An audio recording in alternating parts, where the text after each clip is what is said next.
Hey there, I'm Jessica. You know, life throws you curveballs, and sometimes you end up telling your story to whoever's listening. So, here it goes. I met Tom in college, yeah, that Tom. He was all charming smiles and big talk. He could light up a room, but wasn't much for the quiet, stick-around kind of love that you read about in novels. That was fine by me, at least at the start.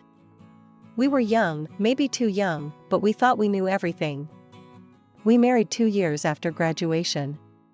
We didn't wait long to add to the family, and soon enough, we welcomed our little girl, Mia.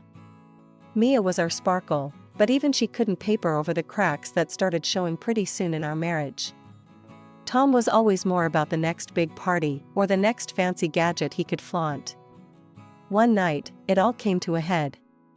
I remember it clear as day. I was washing dishes, looking out the kitchen window, when Tom barged in, smelling like he'd bathed in beer. "Hey, Jess, check this out," Tom said, waving a brand new watch in front of me, his eyes bright with that kid in a candy store look. "Tom, we talked about this," I said, trying to keep my voice level. "We need to save up.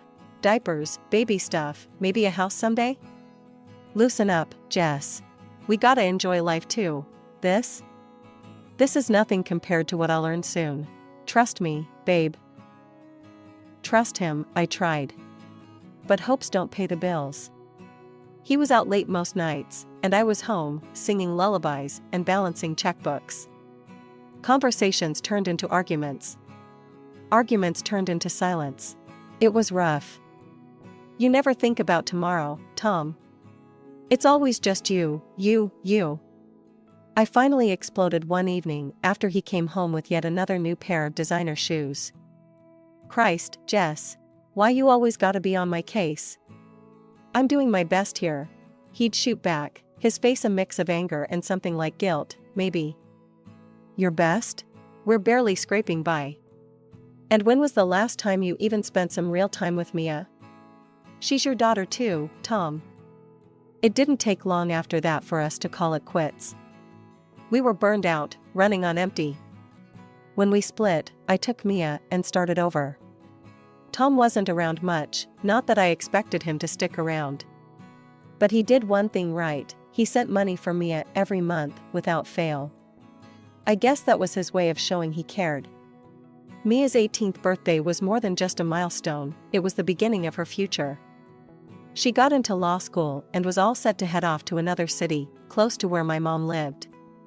I was proud, bursting really, and decided to throw a big dinner to celebrate her success.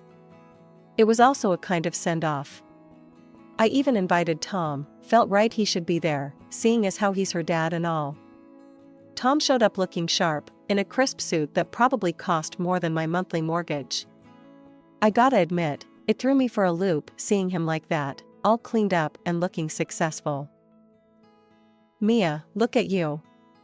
College girl now, huh?" Tom grinned as he hugged her, handing over a sleek new smartphone. "For your studies, and, to keep us old folks updated." Mia's face lit up like Christmas morning. "Dad, this is awesome, thank you." She was over the moon, already tapping away on it.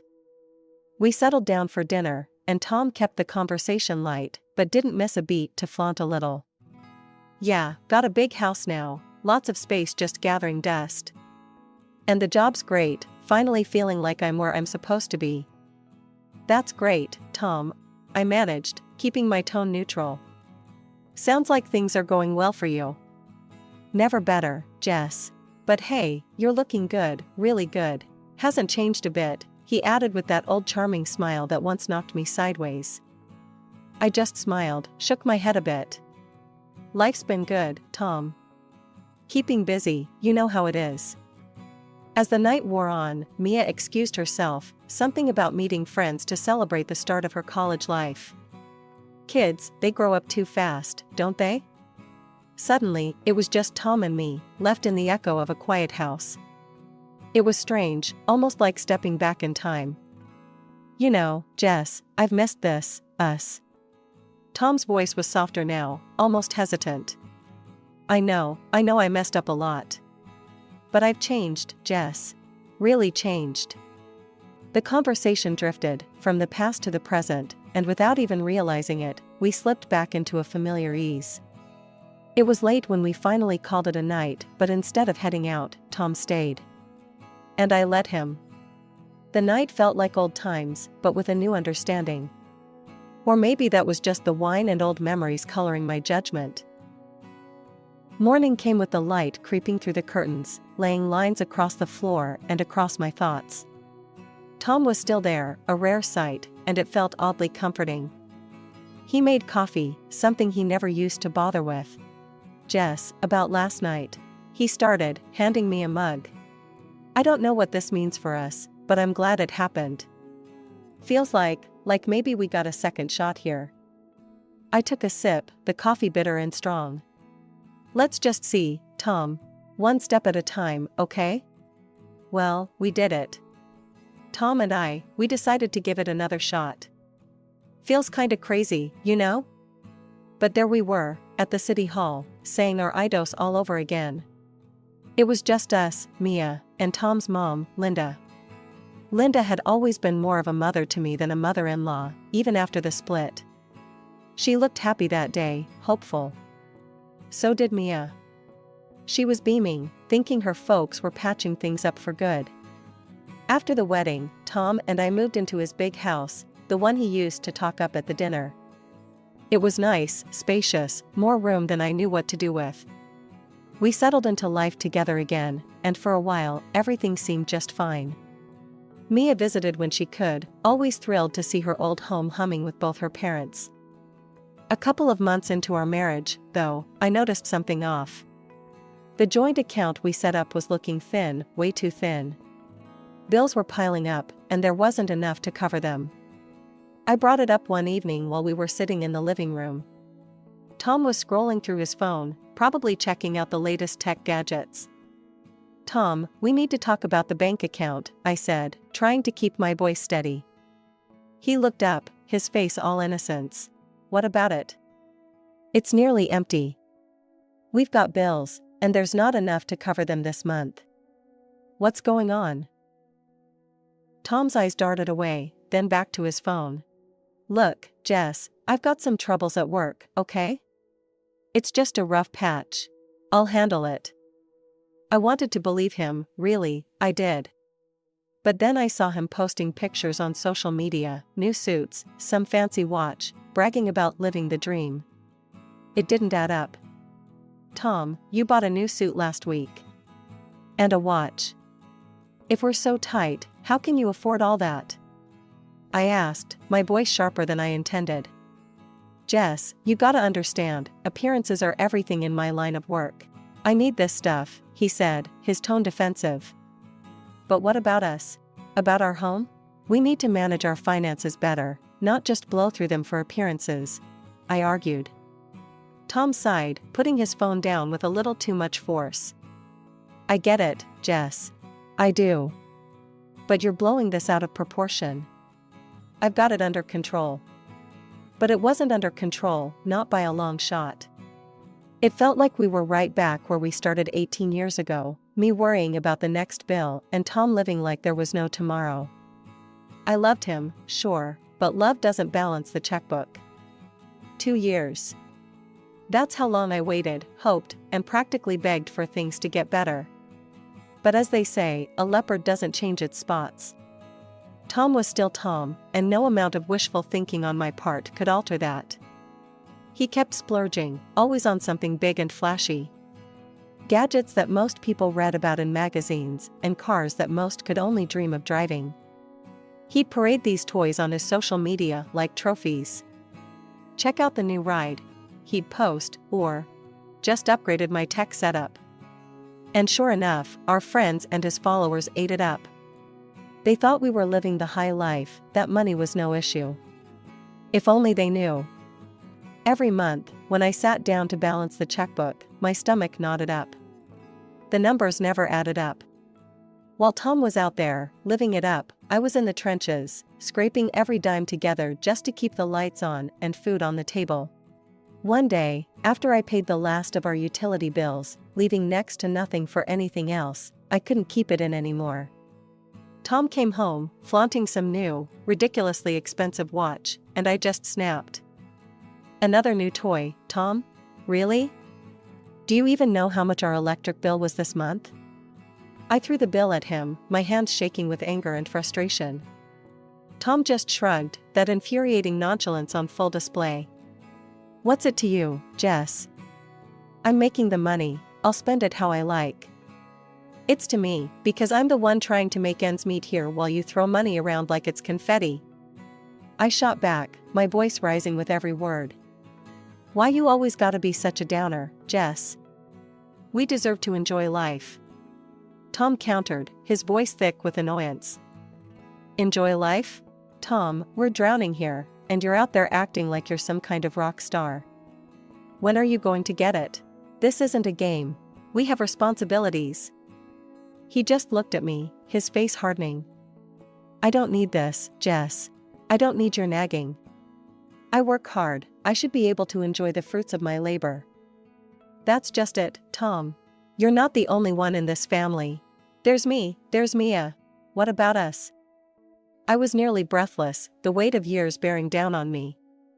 Tom walked away, muttering something about needing space, leaving me there, standing alone in the kitchen, bills in one hand and an empty wallet in the other. It was clear then, clearer than it had ever been, nothing had changed. Not really. The silence that followed was heavy, filled with all the things I wanted to say but couldn't. How could I tell Mia or Linda? I couldn't bear the thought of worrying them, or worse, admitting that I'd made a mistake by marrying him again. The shame of it was too much. Months rolled by, and with each one, my hope dwindled. The realization that Tom might never change became a bitter pill that I swallowed daily. My heart grew weary, my smiles forced. I loved him, once, maybe I still did, but love wasn't enough to fix what was broken between us. Love couldn't pay our debts or teach Tom the value of responsibility. The day my brother called with the news about Mom passing away was one of those gut punch moments. You think you're prepared, but when it happens, it knocks the wind out of you. We had to travel to the city where Mia was studying, where Mom lived, to say our goodbyes. It was a grim train ride, even Tom, who usually filled every silence, didn't say much. Mia met us at the station. She was holding up, but I could see the sadness in her eyes, the same one that was probably in mine. We went straight to the small chapel where the service was held. It was a modest affair, just like Mom would have wanted. No frills, just a quiet goodbye to a woman who had lived a simple, loving life. During the service, I realized Tom wasn't beside me. I nudged Mia, whispering, "Have you seen your dad?" She shook her head, her eyes scanning the crowd. "No, Mom, I thought he was with you." He showed up right at the end, just as they were lowering the casket. His timing couldn't have been worse, or his explanation more lacking. "Problems," he muttered, but we both knew that was a thin excuse. Later that evening, back at Mom's house, where I grew up, the air was heavy with more than just grief. My brother, who was handling Mom's affairs, gathered us to read her will. It was straightforward, the house went to me, and her modest savings to him. But as soon as he finished reading, Tom stood up, his voice cutting through the murmured condolences. "We should sell the house. It's only practical. We'll split the money in half." I was stunned, not just by his words, but by the boldness of them. He was talking about my childhood home like it was just another asset. Before I could respond, Mia jumped in, her voice sharp and clear. "I've been living here with Grandma, and I'm staying. It's not up for sale." Tom scoffed, waving a dismissive hand at her. "Mia, this is adult stuff. Stay out of it." "That's where you're wrong, Dad," Mia shot back, her law books clearly paying off. "Inherited property isn't considered marital property. Mom doesn't have to sell if she doesn't want to." Tom's face turned a shade redder. "Don't lecture me about the law, young lady. And Jessica, if you don't sell, consider our marriage over." The room went silent. Everyone was staring, waiting for my reaction. I felt every eye on me, every heart beating intense anticipation. I stood up, my voice calm but firm. We'll discuss this at home, Tom. That night, as everyone else found their way to bed, the weight of Tom's threat hung over me like a dark cloud. How had it come to this? Lying in my old bedroom, the walls echoed memories of a simpler time, a happier time. The contrast between then and now was stark and painful. The train ride back home felt longer than usual. Tom was on a roll, chattering away about selling my mother's house, calculating potential profits, and planning extravagant purchases with money we hadn't even seen. And think about it, Jessica, with the cash from the sale, we could finally get that new car I've been looking at. We'd have enough left to take that trip to the sea, just you and me. He plotted, his eyes gleaming with every dollar sign he imagined. I barely listened, my attention glued to my phone. I was mindlessly scrolling through social media when I stumbled upon a video that stopped me cold. There was Tom, looking somber and dressed in a sharp black suit, standing at what looked like a grand funeral, definitely not the modest affair we had for my mom. In the video, Tom's voice was heavy with fake sorrow as he spoke about the deep loss of a loved one and how close he was to my mother. The comments below were filled with condolences and praises for his sensitivity. The video had amassed over 1 million views. I felt sick to my stomach. He had the gall to monetize his fake grief while skipping out on the real mourning. I understood then why he'd been missing during most of the funeral. He wasn't stuck in traffic, he was across the cemetery, attending the funeral of some rich guy, using it as a backdrop for his social media theatrics. Jessica, are you even listening? Tom's voice cut through my thoughts, pulling me back to the grim reality of our conversation. Yeah, I heard you, I muttered, keeping my voice steady despite the storm brewing inside me. We could really turn things around with this, you know? It's a fresh start for us. He was oblivious to my distress, caught up in his dreams of wealth. I looked at him, really looked at him, and saw the man I had tried so hard to believe could change. But there he was, the same old Tom, spinning lies and seeing dollar signs wherever he looked. Tom, you're in for a surprise when we get home, I said quietly, my words laced with a bitterness I didn't bother to hide. He paused, a flicker of confusion crossing his face, before being replaced by a smug smile. Oh? Finally came around to seeing things my way, huh? I just shook my head, sadness washing over me. It wasn't just the loss of my mother that mourned, it was the loss of what little faith I had left in the man beside me. We'll see, I said, turning my gaze back to the window, watching the landscapes blur by. Each mile taking us closer to home, closer to the inevitable confrontation that awaited us. The moment we stepped through the door and Tom saw Linda, his mother, sitting at the dining table, his confident stride faltered. Linda's presence was unexpected, and her stern expression told him this was no casual visit. What's going on, Mom? Why are you here? Tom's voice had an edge of nervousness I hadn't heard in a long time. Linda's gaze was unyielding as she motioned for us to sit. I think it's time we all had a very honest conversation. Jessica, please, tell me what's been happening. I took a deep breath, the weight of the last few years bearing down on me. Linda, I called you here because things have gotten out of hand. Tom has been spending recklessly, pushing to sell my mother's house for his own gain, and threatening me with divorce if I don't comply. Tom tried to interrupt. Mom, she's exaggerating, it's not like that. Quiet, Tom. Linda's voice was sharp as she turned back to me. Go on, Jessica. His actions are tearing us apart. He's not contributing to our home, and instead, he spends on luxuries we can't afford. He even missed my mother's funeral to attend another, using it to gain sympathy online. I continued, the hurt clear in my voice. Linda's eyes darkened with disappointment. She turned to Tom, her voice cold and hard. You've been living in a house I gave you out of pity, pretending it's yours. I've been paying the alimony for Mia because you couldn't be bothered. You've never really stood on your own 2 feet, have you? Tom sank lower in his chair, his usual bravado nowhere in sight. I felt a shock wave go through me. All these years, I thought Tom had at least done his duty by Mia. I was wrong. Marrying Jessica was the only good decision you made, twice, And yet here you are, risking it all for what? More money? Linda's disappointment was palpable. I need that money, Mom. It's my right. Tom spat back, the desperation clear in his voice. Linda shook her head. It's Jessica's house, and you have no claim to it. You should be ashamed, putting your own wants above the needs of your family. That's when Tom lost it. I don't care about Mia. I want my share, or I want a divorce. The room went silent. I couldn't believe what I was hearing. How could he say such things about his own daughter? I reached into my bag, my hand steady, despite the turmoil inside. I pulled out the divorce papers I'd been carrying around, just in case. Here. You want a divorce, Tom? You got it. He paled, his eyes wide as he took the papers. You can't do this. I'll demand alimony from you. I couldn't help but laugh, a sad, tired sound. Go ahead. Mia will be my lawyer. The color drained from his face as he signed the papers, his hand trembling. Without another word, he got up and left, the door slamming behind him.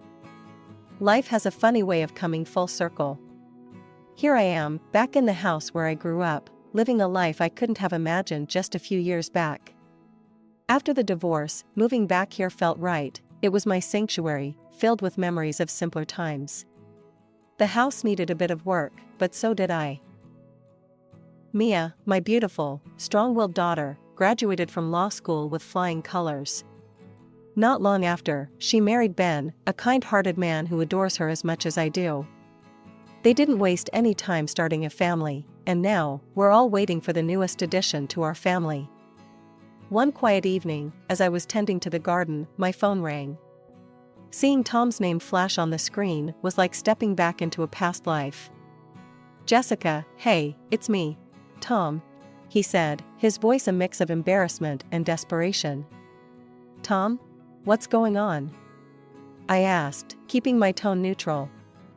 I'm in a bit of a tight spot. Got some debts that are piling up. I was wondering, could you spare anything? Anything at all would help. I had to stifle a laugh. After everything, he still thought he could ask for money. Tom, you've got to be kidding. You're asking me for money? It's not like that, Jessica. I need some help. And, well, what if we tried again? Really gave it another shot? I almost dropped the phone. Tom, are you out of your mind? Marry you, again? After everything? I think it's best if we just stay apart. Shaking my head, I went back inside. Mia was in the kitchen, baking something that smelled like heaven. Her husband, Ben, was with her, laughing at something she said. Who was that on the phone, Mom? Mia asked, looking over her shoulder. Oh, just your father, believe it or not. Wanted money. And, get this, proposed to me again. He what? Again? Mia chuckled. What did you say? I told him no, of course, I replied, joining in the laughter. It felt good to laugh about it, to feel so far removed from the life I had with Tom. The laughter died down, and Mia's face softened. You know, Mom, you're really something. You've handled everything with such grace. Thanks, honey. It hasn't always been easy, but I've got a lot to be thankful for, I said, glancing around the old kitchen, feeling a wave of contentment wash over me. Later that evening, I called Linda, Tom's mom. She'd been a rock for me, even after everything that had happened. Jessica, how are you, dear? Linda's voice was always so warm. I'm good, Linda. Just had a call from Tom, though. He's not doing so great, asked for money, and even proposed again, I said, still incredulous. Oh, dear. That boy never did learn. But you're okay? She asked, concern coloring her tone. I'm fine, really. We're all fine here. Mia's expecting, did I tell you? Oh, that's wonderful news. I'm so excited to be a great-grandmother. You tell Mia I'm knitting as fast as I can. Hanging up the phone, I felt a sense of peace settle around me. Life had thrown its worst at me, and here I was, surrounded by love and family, looking forward to the future. As I watched Mia and Ben from the window, talking and laughing under the setting sun, I knew deep down that this was where I was meant to be, free from the past, hopeful for what was yet to come.